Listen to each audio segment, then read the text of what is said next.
What is up? What is up, YouTube? How y'all doing? Yeah. Come here, Ziggy. Come on. Come on, Ziggy. Oh, you fat boy. Me and Ziggy gonna do this, y'all. See, you gotta show love. Say hi, Ziggy. Say hi. Say hi.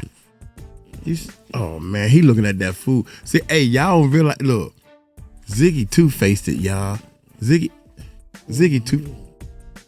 two-faced it. Yeah, I'm talking about you. He only come with me when I got food. I got food, so he wanna see out my food. So look here, little boy. Ziggy, we babysitting, y'all. Dog sitting. When I go out the country and stuff, my nephew brings the dog over to keep my mommy company. Now sit down. Sit, Ziggy. Ziggy said, I don't want to be over there. I want to be there with you. He don't want. I'm going to take him out, man. But anyway, hey, y'all hit that subscribe button. Hit that bell. Witness reveals Diddy's darkest fantasies. Courtroom gossip, baby. Let's check it out, man. Hey, Miss King, how you doing, Miss King? Miss King got it going on, man. She drops this stuff. I'm studying, y'all. I'm sitting here studying the way she put things together and everything. And I'm going to take notes. So y'all hit that subscribe button, hit that bell.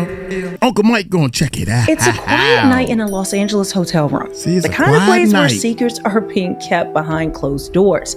Jane Doe, Diddy's ex-girlfriend, is there, caught in a moment she'll later describe in court with tears in her eyes. She's crying, begging Diddy to stop the hotel night, the freak-off that he's orchestrated, the private encounters with another man, all under his watchful eye. But Diddy, high on ecstasy, brushes her off with a cold, "You're going to ruin my night." That moment, raw and haunting, is just one piece of the explosive testimony that unfolded on day 20 of the United States versus Sean Diddy Combs trial. This trial is a wild ride with legal battles, a juror controversy, and Jane's emotional testimony and cross-examination stealing the spotlight. Stick around as we dive into every twist, unpack the legal stakes, and figure out what it all means for Diddy's future. You won't want to look away. Day 20 of Diddy's trial was a pressure cooker of courtroom drama with emotional testimony, legal sparring, and a mysterious juror issue that's keeping everyone on edge. From a rejected mistrial motion to Jane Doe's raw account of her relationship with Diddy and his own risky behavior in court, there's a lot to cover. Let's break it down moment by moment with a legal lens in order to make sense of the chaos.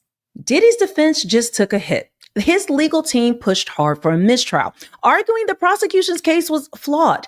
They focused on Brianna Bungolin's testimony, where she claimed Diddy held her over a balcony in Los Angeles on a specific date.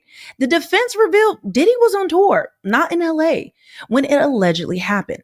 They said the government knew or should have known that her story didn't add up, especially since her photo evidence was a screenshot, not timestamped to the event.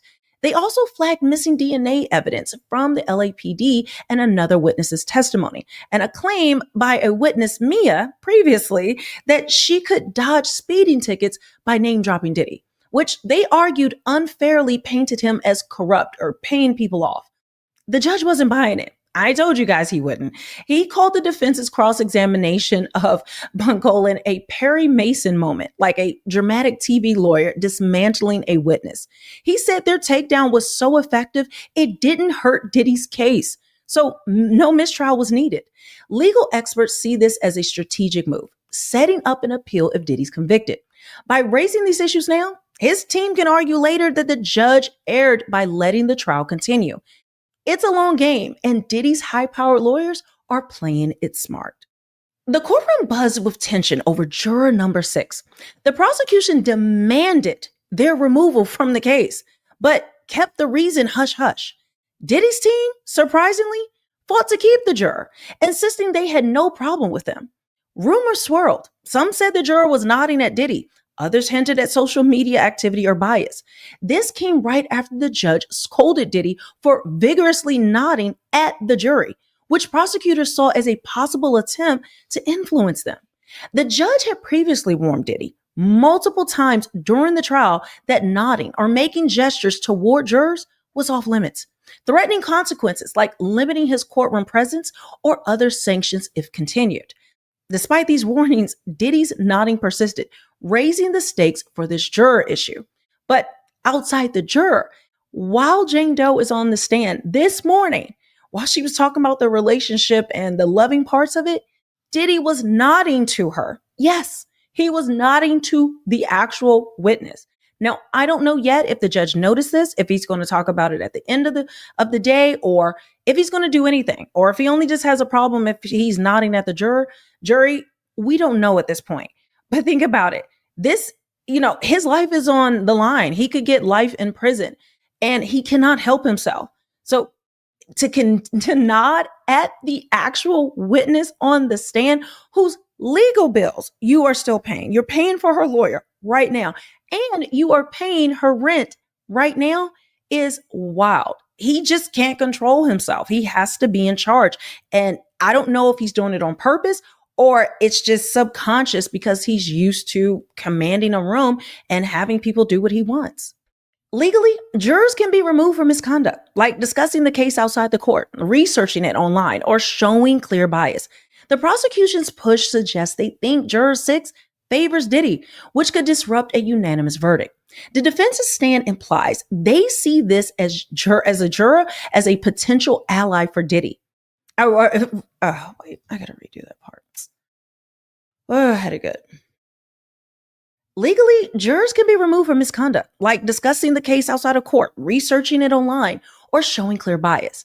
The prosecution's push suggests they think Juror 6 favors Diddy, which could disrupt a unanimous verdict. The defense's stand implies they see this juror as a potential ally. If Juror 6 is removed, an alternate steps in, but that could shift the jury's dynamic, especially since they've been bonding. Maybe too much thanks to passing around binders during testimony. The judge hasn't ruled yet, leaving us all guessing. What's going on with juror number 6? It's a wild card that could shake things up. Jane Doe, Diddy's ex-girlfriend from 2021 to 2024, took center stage with a cross-examination by defense attorney Tenny Garagos that was equal parts gentle and cunning. Jane's testimony was a raw dive into their 3.5-year relationship, blending love, devotion, and disturbing allegations of coercion. Garagos aimed to portray Jane as a willing participant in Diddy's lifestyle, while Jane's emotional account painted a picture of manipulation central to the prosecution's case. Throughout her testimony, Diddy's demeanor was a focal point, calm and composed. Like I said, he was often smiling or nodding subtly at Jane, despite the judge's prior warnings. Notably, when Jane mentioned giving him foot massages and his easy phone password, Diddy nodded approvingly, a move that drew sharp looks from prosecutors and a tense pause in the courtroom. These gestures were small but deliberate, and they risked further judicial reprimand and fueled speculation about his attempts to influence the proceedings. Jane laid bare her deep love for Diddy, saying she still loves him and saw him as a bright light who boosted her confidence when they met. They cuddled, watched Dateline, his favorite show, until they fell asleep, and she pampered him with foot massages and baths after hotel nights, freakoffs. These tender moments kept her hooked, even when things turned dark. Garagos, however, zeroed in on the financial perks. Diddy invested $20,000 into Jane's dress line, paid $10,000 a month for her LA rent, and gave her about $150,000 over the relationship. Jane admitted she was drawn to providers, and Garagos suggested this support kept her tethered, even when she felt controlled. Jane fought back, saying Diddy used money as a tool to manipulate her. He'd remind her of the rent payments to pressure her into hotel nights. Again, those private encounters with all of these male escorts, sometimes 3 at a time, that he orchestrated. She testified that she told Diddy these encounters made her feel repulsed, disgusted, and like a porn star. But she continued because she felt obligated due to his control over her finances. This dynamic is key to the prosecution's sex trafficking charge, which relies on proving coercion, not just physical force. Garagos countered by framing Jane's choices as driven by love and money, not fear. Now, the courtroom froze when Jane dropped the term cuckold. She said she searched why Diddy wanted her to be with other men during hotel nights, and landed on this word: a man aroused by watching his partner with someone else. She speculated that Diddy might be bisexually curious, but too ashamed to act on it directly, so he used her to explore those desires. Diddy's demeanor, it remained steady, with a slight smirk when Jane mentioned his easy phone password, 1234, which led to them keeping a separate phone for explicit videos. His nod during this exchange caught the prosecution's eye, amplifying concerns about his courtroom behavior. Now, a lot of information has come out about Diddy liking men, that he prefers men. He has lawsuits now that allege that he sexually assaulted men and even some boys. And there have been rumors. There are all types of other celebrities he's been tied to. People say they have witnessed him sleeping with other men. There's a lot to unpack here. I may do a whole video as to the psychology of Diddy and these freak-offs, and really hinting at what this woman is saying and picking up on this, him being bi and him wanting to be the woman in that position, getting blown out essentially by all these male escorts. There's a lot to unpack, but we'll just stick to the testimony that happened today. I will let you know when that video drops. This testimony, it strengthens the prosecution's claim that Diddy masterminded a pattern of exploitative behavior, controlling every detail of these encounters. But Garagos used it to suggest that Jane was an active participant, researching Diddy's desires and engaging to please him. The defense wants jurors to question whether Jane was coerced or simply caught up in a passionate, if unconventional, relationship. Jane's account of hotel nights was a mix of intimacy and trauma. She cherished the alone time with Diddy afterward, when he was most affectionate, making love with the baby oil and red lights. But the encounters themselves were grueling. She described sessions lasting over 24 hours, sometimes up to 3 days, with no sleep. She also talked about her getting infections, and it was painful. Diddy would give her ecstasy to keep her awake, and she'd take it to suppress her discomfort. In one instance, she vomited during a session, but Diddy told her to continue, showing no concern for her distress. That echoes exactly what Cassie had said. And another, the one I mentioned in the intro, she cried and begged for him to stop, only for him to snap, "I'm high and you're going to ruin my night." She said Diddy controlled every aspect: who was involved, how many rounds, 1 to 3 per escort, and whether protection was used. Often, he just didn't allow it. Jane also testified that these nights caused frequent infections, as I've said, and constant pelvic pain, which she hid from Diddy to avoid seeming negative. She recalled a hotel night at the Trump International Hotel in New York in September of 2023 with an escort named Cabral, and another where an escort tried to extort them with a video. She also described a night with an escort named Paul in July of 2024, whom she genuinely cared for, calling it making love, which stirred a lot of murmurs in the courtroom. But despite her discomfort, she said she put on a good show for Diddy because she loved him deeply. Diddy nodded, again, slightly during her foot massage mention, a gesture that didn't go unnoticed given the judge's prior warnings, as I said. This testimony is critical for the prosecution. Federal sex trafficking does not require physical force. Emotional or financial coercion is enough. Jane's claims of financial pressure, ignored pleas, and physical harm could prove a pattern of control. But Garagos highlighted texts where Jane suggested buying a house for privacy during these nights, implying she was a planner, not a victim. The defense also played affectionate voice notes, like one where Diddy called Jane his crack pipe after a Turks and Caicos trip, and she laughed, echoing these terms. These moments complicate Jane's narrative, but her tears on the stand, especially when describing vomiting and crying, it could resonate deeply with the jury. Jane opened up about her jealousy, particularly over Diddy's public relationship with Young Miami, the rapper. Seeing him buy Young Miami a Maybach while keeping their romance private made her feel like a side chick. She felt Diddy's relationship with Young Miami seemed monogamous on social media, which hurt her since theirs was hidden. After one argument, Diddy bought Jane a Van Cleef and Arpels jewelry set, which Garagos used to suggest she stayed for the perks. Jane also expressed distress over Cassie Ventora's 2023 lawsuit, texting Diddy that it felt like reading my own sexual trauma. She told the court sex was sacred to her, and the hotel nights, described as 3 years of effing strangers, those were her words, left her sobbing, yearning for a spiritual break. Diddy's calm demeanor during this testimony, with occasional nods, contrasted with Jane's emotional delivery, highlighted the tension in the room. Jane's relationship with Christina KK Coram, Diddy's former chief of staff, was a focal point. In earlier direct testimony, Jane described KK as someone she was close to, confided in her about the hotel nights and their impact. But under cross-examination, Jane backtracked, saying that she and KK weren't even close and that KK disliked her and it created tension.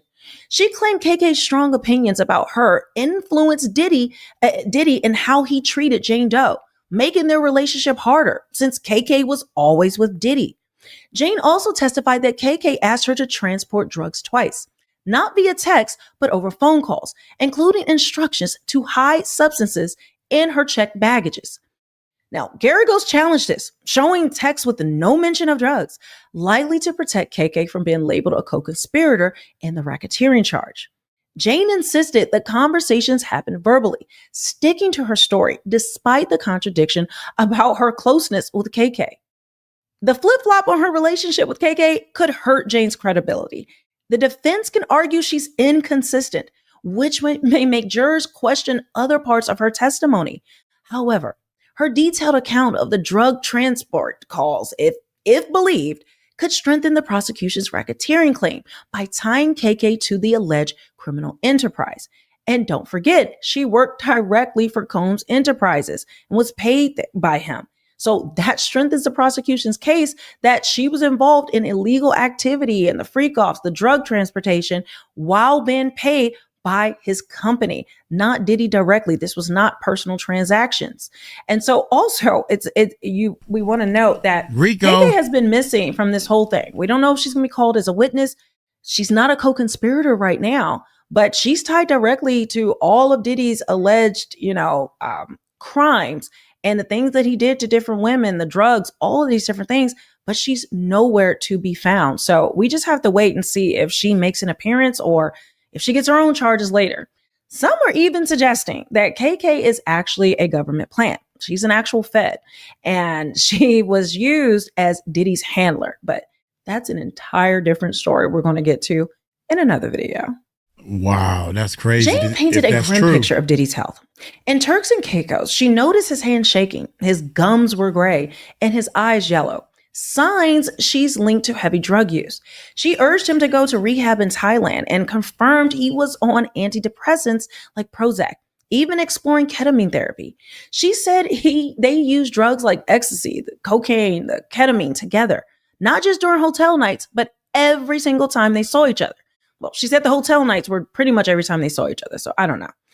This could humanize Diddy as someone battling demons and addiction, but it also supports the prosecution's narrative of a man whose reckless behavior dragged others into his chaos.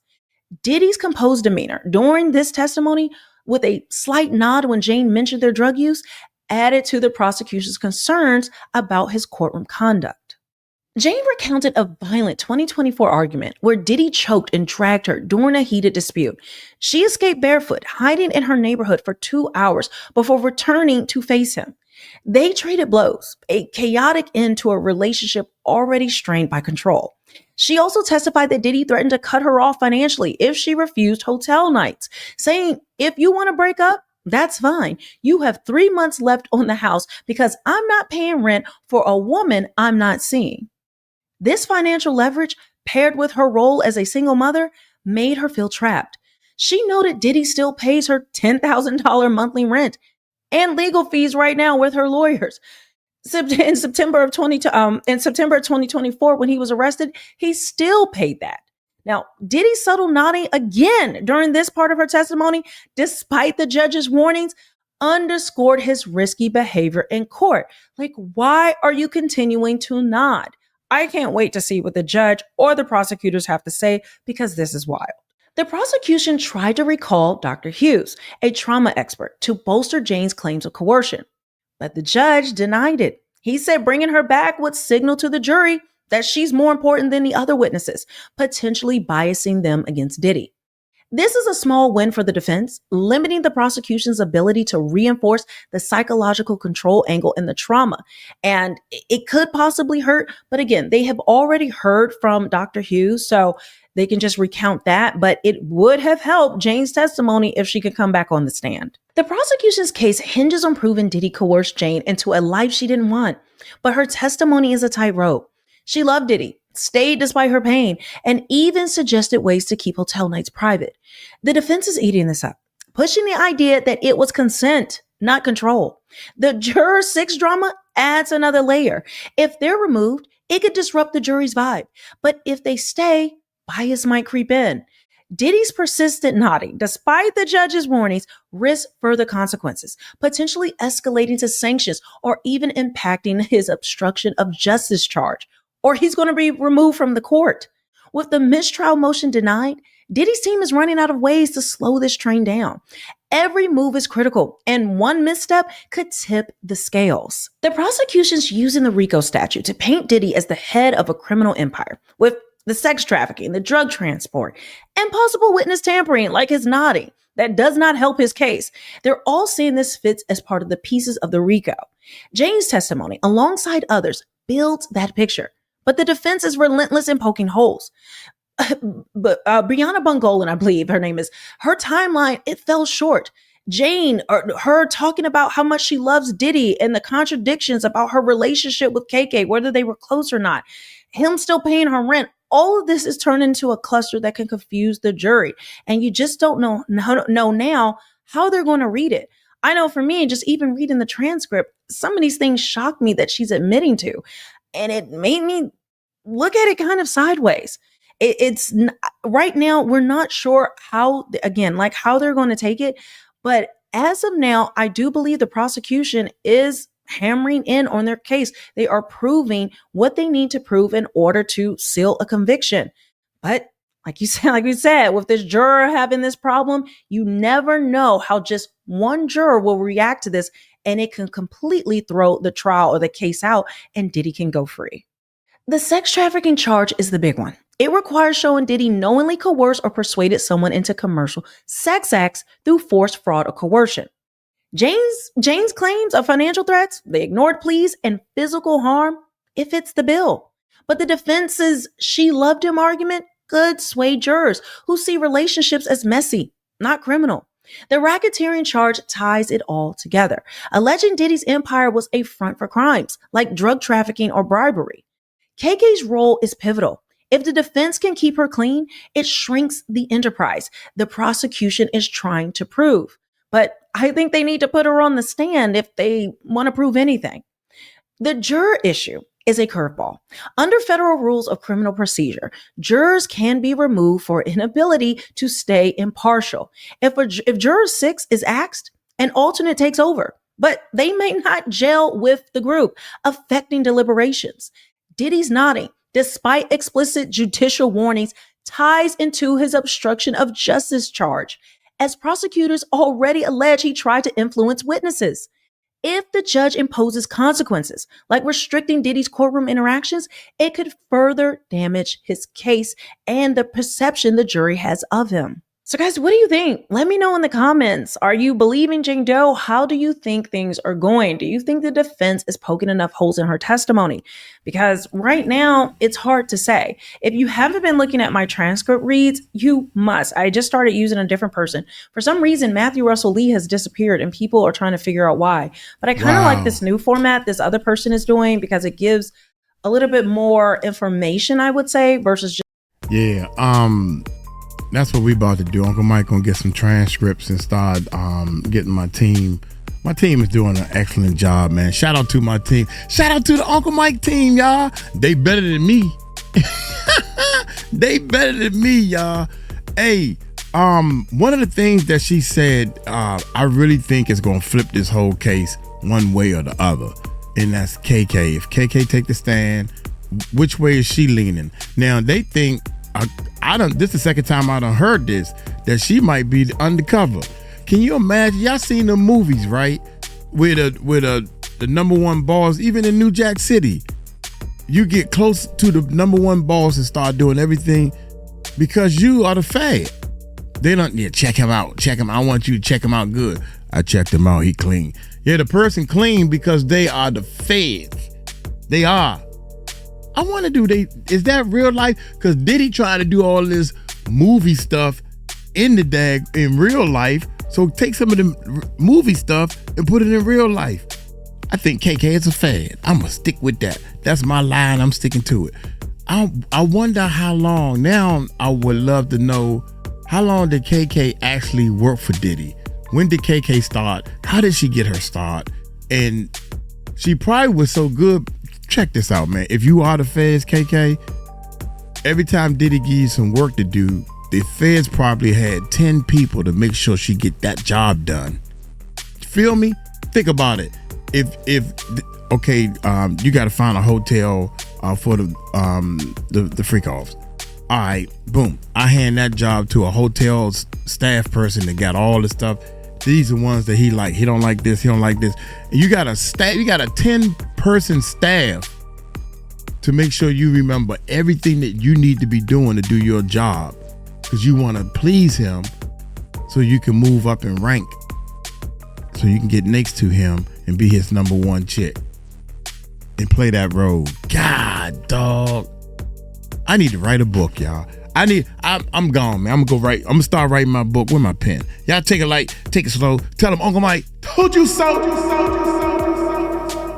Peace out.